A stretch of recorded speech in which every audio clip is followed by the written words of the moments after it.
बिस्मिल्लाहिर्रहमानिर्रहीम। अस्सलाम वालेकुम।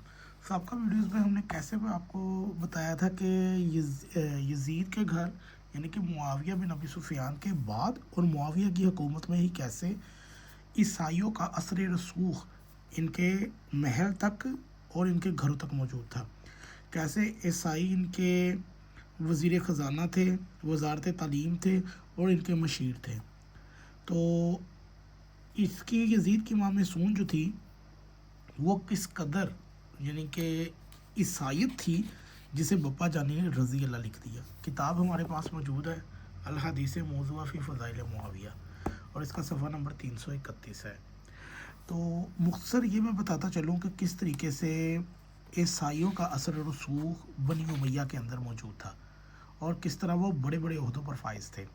जैसे कि उस्मान की बहन नाइला, ये भी कबीला कलबिया से थी और किस कदर उस्मान की यानी कि बीवी की बात कर रहा हूँ और मुआविया की बीवी, ये दोनों सकी बहनें थी, यजीद की माँ और उस्मान की बीवी नाइला। तो ये दोनों ईसाई कबीले से थी और किस तरह इनका असर और रसूख था। खैर आज अगर आपने ये पिछली वीडियोस में देखना हो तो उसके अंदर आप देख सकते हैं हमने बनी उमैया यजीद की माँ के ऊपर और उनके ईवान के अंदर किस कदर ईसाइयों का असर और रसूख था उन पर अलग से वीडियोस बनाई हैं। तो आज सफ़ा नंबर 331 से शुरू करते हैं। मत ख्याल कीजिए कि मासून का ईवान शाही में वरदूद और उसके सरबराहान का कल्बी फ़ैसला था, नहीं बल्कि इसका अक्ली फ़ैसला था। यही वजह है कि ये एक मकसद की तकमील की खातर आ तो गई थी लेकिन हमा वक्त शाही महल में रहने के बावजूद बेकरार रहती थी क्योंकि वो अपनी मर्ज़ी से नहीं आई थी। यही वजह है कि उसे उसका देहाती माहौल, वहाँ का माशका मुस्तरब रखता। बाज़ औक़ात उसकी कल्बी कैफियत ज़बान के ज़रिए ज़ाहिर भी हो जाती।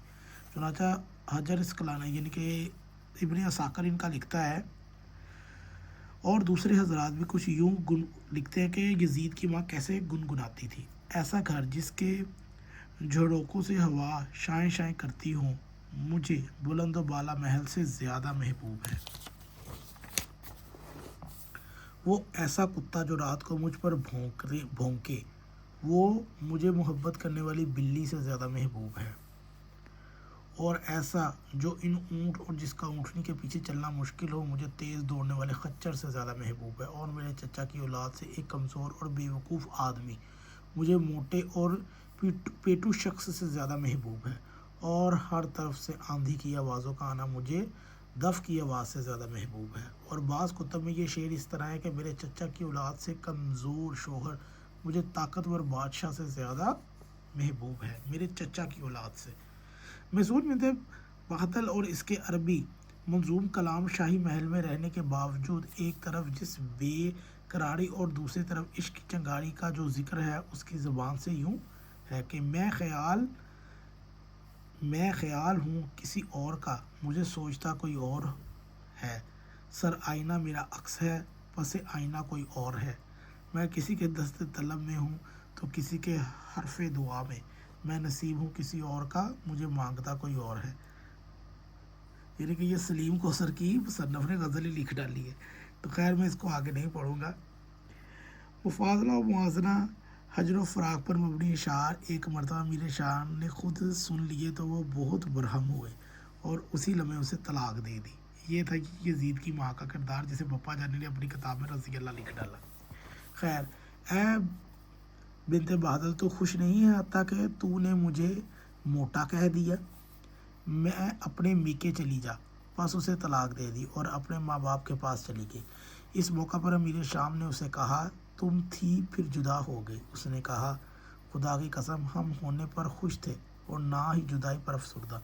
कहा जाता है कि उस वक़्त यजीद उसके शिकम में था, फिर उसने उसे देहात में जाकर जन्म दिया।